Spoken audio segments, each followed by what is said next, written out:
Politicians talk about balanced budgets, but the truth is tax cuts stick while spending cuts fade away. This year, even with a smaller budget, we still got tax hikes. Give us your thoughts on whether Michigan needs a government that actually shrinks and delivers real, lasting tax relief, even if that means risking a government shutdown. So in Lansing, there's been a lot of talk about a government shutdown, a lot of posturing back and forth. Where's Gretchen Whitmer? Will the Democrats and the Republicans, should it be partisan? Blah, blah, blah, blah, blah. And an agreement was reached. And I want to point out some things. For starters, this year's budget is smaller than last year's. And I thank all of the elected officials. I thank Matt Hall and the Republicans, and I thank the Democrats for a smaller overall budget. That's a first step. But now I'm going to push you because how did we get to a smaller budget?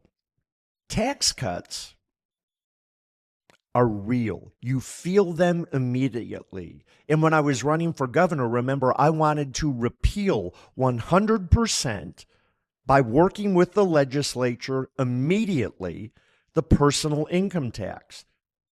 At the time that I was running, it was $2,400 per taxpayer back in your pocket for a two-income family, $4,800. Now it's over $5,500 that would come back into your pocket.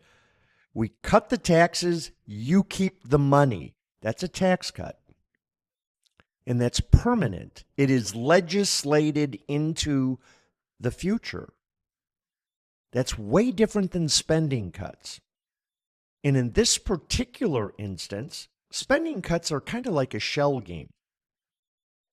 And it is a combination of state spending and federal reimbursement that goes into the calculation. And in this particular budget that was passed, a smaller budget that we are recognizing and grateful for, we have spending cuts for 1 year that will be negotiated every year going forward, depending on who's in power. We'll see what the results are. But we actually had more taxes. We had real tax increases. Now, I'm going to go on record and say, I don't mind that they're taxing the marijuana industry higher. Okay? It's your right. The citizens of Michigan decided that weed was okay, that they wanted it to be legal. That's great. I'm all for consumption taxes, and I think it should be higher on marijuana. So I think it's great that they raise that tax. But it's contrary to my overall belief that we need less taxes and smaller government. And until we have both, I'm going to be relentless in my constructive criticism, albeit it doesn't always feel constructive to those that I'm talking about. Put your big boy pants on. Put your big girl pants on. I'm not attacking you. I'm not saying this is easy. We have a mess. And the solution is reducing taxes through tax cuts, making real priority-based spending cuts with an explanation to the public. And yes, I've said it before, having the courage to do the right thing for Michigan, for today, for tomorrow, for next week, next month, next year, and into the future. Understand where I'm coming from. I think Michigan is in trouble. Another way of saying it is I think Michigan has almost unlimited opportunity to improve. I believe in management by exception, where we identify problems and we go after them vigorously and, in some people's minds, maybe even ruthlessly. The result matters. It matters for you. I'm an old bastard. Hell, it's not going to impact me. might impact my kids.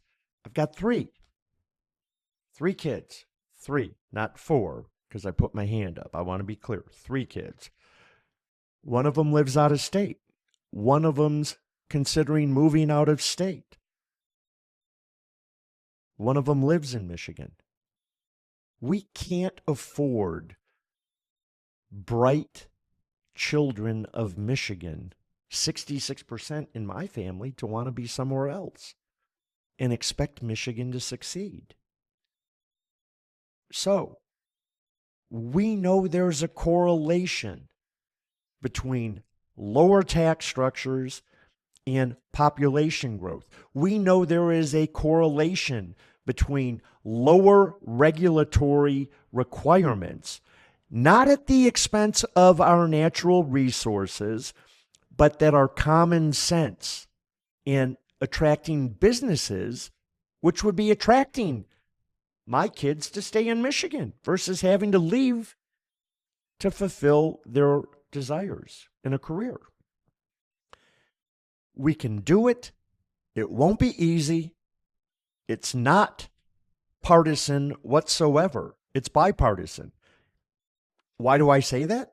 It's bipartisan if you believe your job is to represent everyone in your district or everyone in your state.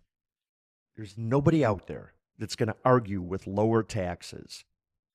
There's nobody out there that is going to argue with more businesses being in the state of Michigan and the opportunities that they present to the people of Michigan to earn a living, to help their state and their city and their county. No one's going to argue with that.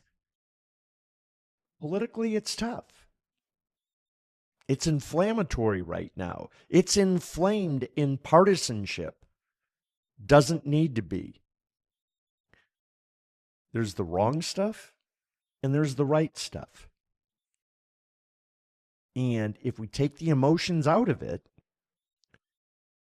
lower taxes is right for Michigan.